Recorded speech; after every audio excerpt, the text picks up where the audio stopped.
My wife got pregnant while I was infertile, so I exposed her and served her divorce papers. Imagine being told by doctors that you are infertile and will never be able to have children. It was a harsh reality that I accepted with quiet resignation. But years later, after building a life with my wife, the impossible happened. She told me she was pregnant. I was filled with joy and excitement, but a part of me couldn't shake the nagging doubt that something was wrong. The doctors had made it clear, so how could this be happening? As the pregnancy progressed, small details started to feel off. Her behavior changed, her schedule seemed erratic, and I could not ignore the sinking feeling in my stomach. I knew deep down that something was amiss. What I discovered would devastate me. The child wasn't mine.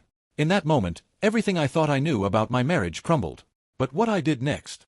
It left her and everyone around us stunned. One evening, after my wife had gone to bed, I found myself unable to sleep.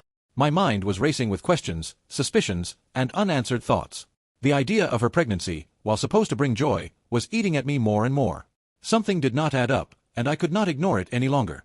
I began to do something I never thought I would. I started snooping through her things. It felt wrong, but the nagging doubts in my mind pushed me to take action. I went through her purse, her phone, and even her email inbox. It was an invasion of privacy, but I felt like I had no choice. I needed answers. While scrolling through her phone, I came across something that shook me to my core. It was a message thread with a man named Daniel, someone I had never heard of before.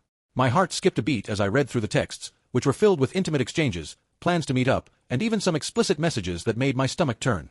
The conversation revealed that my wife had been seeing him for months, during the very time she had told me she was struggling with her infertility. In that moment, everything clicked into place. The late-night calls, the secretive behavior, the distance between us, it was all a facade to hide what was really going on. I realized that she had cheated on me, and the baby? The baby was not mine. The baby was his. I felt a sickening combination of disbelief, anger, and betrayal. I sat there in shock, staring at the screen, unable to process what I was reading.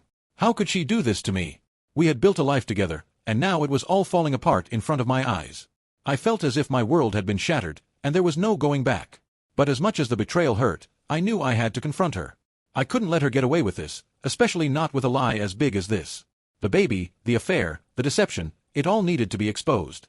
I had to make her face the consequences of her actions, no matter how painful it was for me. The next morning, I waited for her to wake up, my mind racing with everything I had learned. I was no longer the man she married. I was someone changed by the truth. When she walked into the living room, I could see the usual sparkle in her eyes, the smile she always gave me.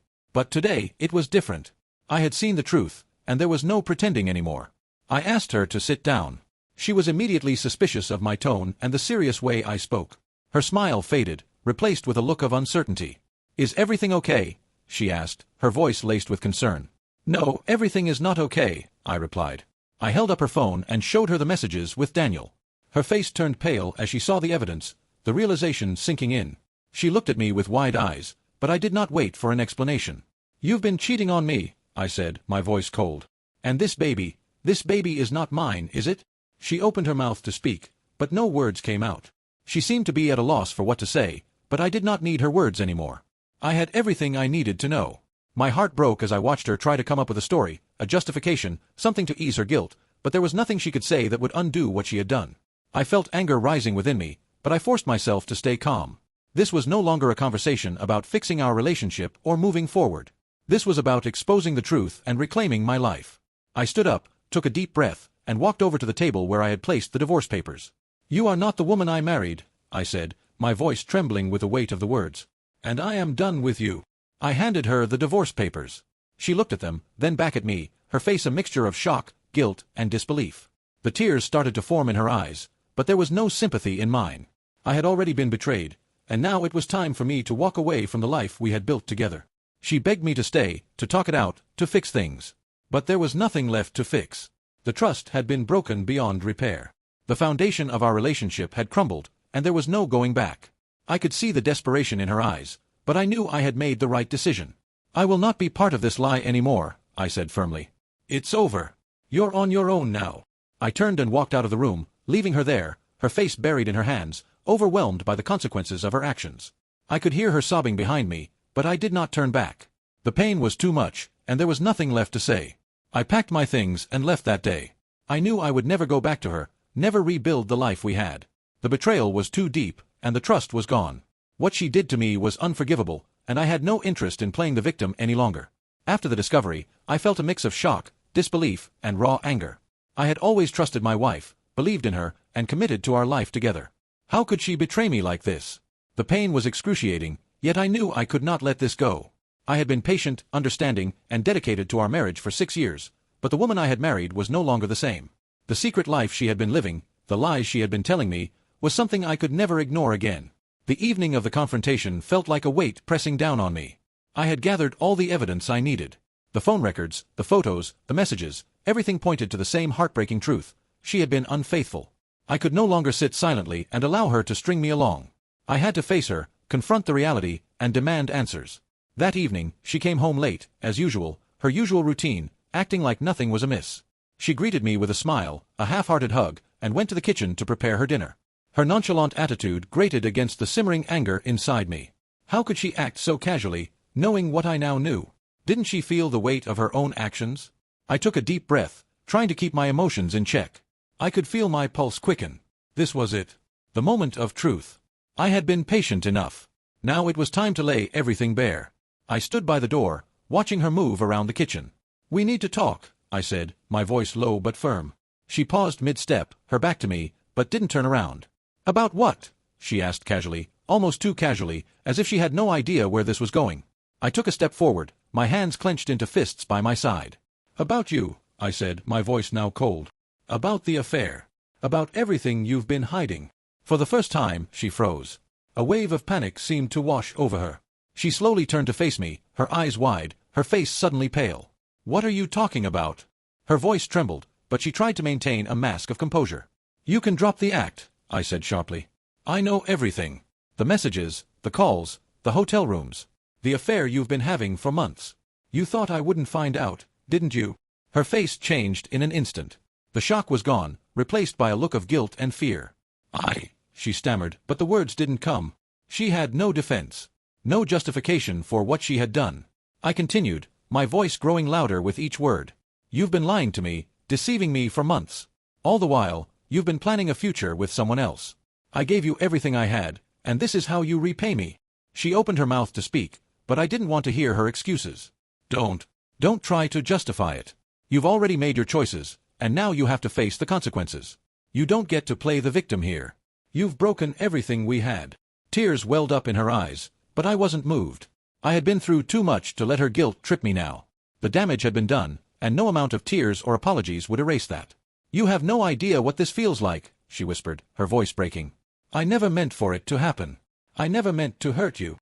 I shook my head, anger and pain flooding my chest. "But you did. You betrayed me. You lied to me. And now I am done." I reached into my bag, pulling out the divorce papers. The sound of the paper rustling felt so loud in the silence of the room, like a final verdict being delivered. I could see her face fall as she realized what was happening. "I'm filing for divorce," I said, my voice unwavering. "You don't get to come back from this. You don't get to destroy my life and expect everything to be fine." She tried to take a step towards me, but I held up my hand, stopping her. "No, don't. I'm done." She stood there for a moment, frozen in disbelief. Her hands were shaking as she reached for the papers I held out to her. I watched her, my heart hardening with each passing second. The woman I thought I knew, the one I had trusted and loved, was now nothing more than a stranger to me. "I never wanted it to end like this," she whispered, tears streaming down her face. "I'm so sorry. But I was beyond apologies. The damage had already been done. I had given her every opportunity to come clean, to be honest with me, but she had chosen betrayal instead." "I know," I said, my voice cold. "But sorry doesn't fix what you've broken. This is over." I turned and walked away, leaving her standing there, clutching the divorce papers like a lifeline she could no longer hold on to. The life I had once shared with her was now in the past, and I was finally free. The days and weeks after I confronted her felt like a never-ending emotional storm. Initially, there was a deep, crushing sadness that hung over me, as if I had been knocked down to the ground and couldn't get back up. But as time passed, something inside me began to shift. I started to realize that I had been living in a fog for far too long, under the heavy weight of betrayal and lies. The moment I had decided to walk away, I felt a small sense of relief, though it came with a sting of heartbreak. I knew deep down that I had done the right thing, but it was hard to escape the emotional pull of the 6 years we had spent together. I started cutting her out of my life completely, beginning with getting rid of anything that reminded me of her.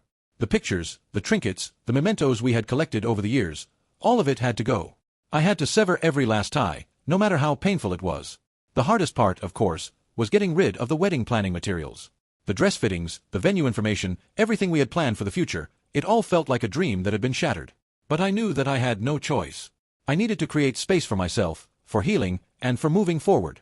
I blocked her on every platform, Instagram, Facebook, WhatsApp, everything. I changed my number, something that seemed drastic at first, but ultimately, it gave me the peace I needed.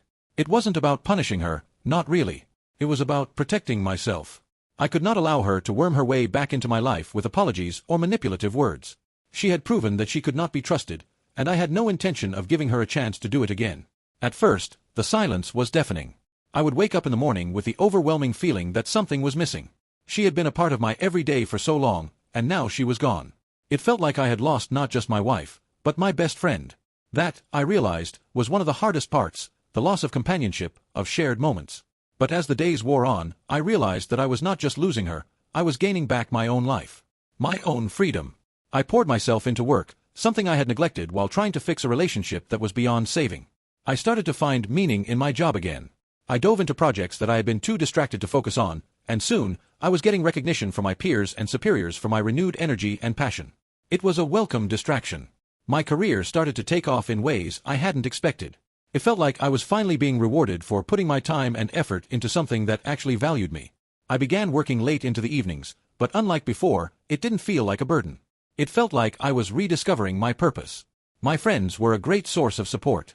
They reached out constantly, making sure I was okay. They would take me out for drinks or dinner, encouraging me to get out of the house and forget about the situation for a while. At first, I was reluctant, still trapped in my own thoughts. But as I spent more time with them, I began to open up. I laughed more than I had in months. Slowly, the heavy burden I had been carrying began to lift, and I began to see the light at the end of the tunnel. The truth was, I didn't just want to heal. I wanted to thrive. I had spent so many years focusing on her and her needs, only to realize that I had completely neglected myself in the process. So, I started living for me. I went to the gym more frequently, pushing myself to get stronger both physically and mentally. I signed up for classes I had always wanted to take but had pushed aside because of the relationship.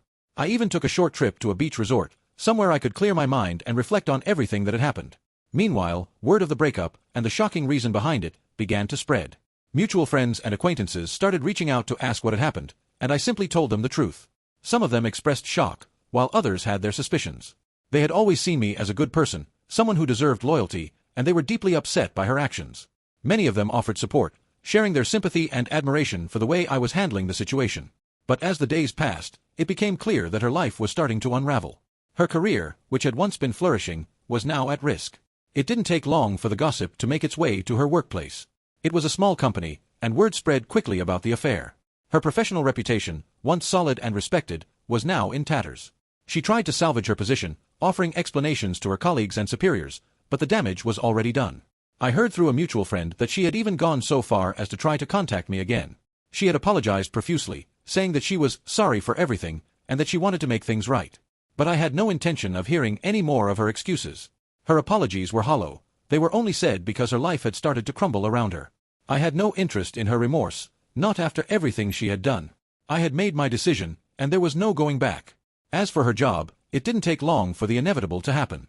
She was let go from the company. The affair had cost her more than just our marriage. It had cost her the respect of her colleagues, the trust of her employer, and ultimately, her career. In the end, it was a consequence she had to face. In contrast, I was thriving. My newfound freedom allowed me to focus on personal growth, and I realized just how much I had been holding myself back in the relationship. I started making new plans for the future, plans that didn't include her, but were focused on what I wanted. I was no longer the person who had to put someone else's needs first. I was the person who was finally putting myself first. Months passed, and I started to feel like my old self again. The sadness was no longer all-consuming. The anger had subsided, and in its place was a sense of peace. I knew I had made the right decision. My life was mine to shape again, and I would never allow myself to be in a situation like that again. I would never allow anyone to undermine my trust and my worth the way she had. If you enjoyed this story, make sure to like this video, subscribe to the channel, and hit the bell icon so you never miss a new story.